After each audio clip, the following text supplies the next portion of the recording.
Hi everybody, it's Suzanne Granchamp. I'm sitting here having my morning coffee with my Colorado mug right here. It's like a Van Gogh Colorado mug. Anyway, have coffee in the morning, got my glasses on top here of my head, and was thinking about something that I wanted to share with you. After 25 years of being a divorce attorney, I'm often asked about what I feel makes a strong marriage and what leads people to become divorced. And so kind of by the opposite, people kind of infer then what they should do to avoid divorce. In fact, I was just having this conversation with my niece and her fiance. The answer to that question, in my opinion, is that marriage is really nothing other than a container for personal growth.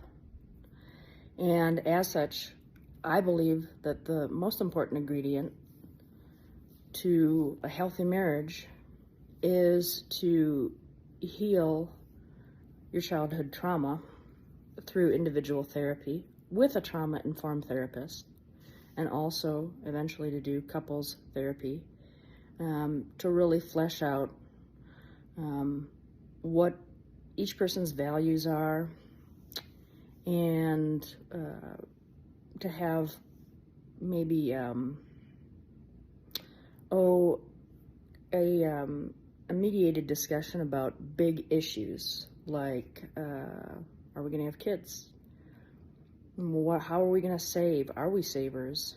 If we have kids, who's going to stay at home, if anyone, with the children? And if not, whose work schedule is going to be impacted, or how are we going to be impacted? How are we going to deal with the impact of children on our work schedules, like time off when they're sick, or taking them to doctor and dentist appointments, those kinds of things. And that having that be a mediated discussion with a very skilled therapist is, I think, essential. And people will say, well, I don't have any childhood trauma. Yeah, you do.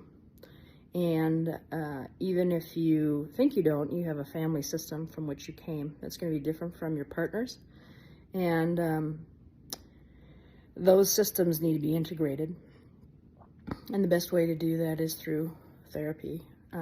Or if you're better regulated, you could work with a coach as well. But that's the most important ingredient to bring to a marriage, is to have two people who have mostly healed or have done a lot of healing work on themselves individually and bring their whole selves to the marriage.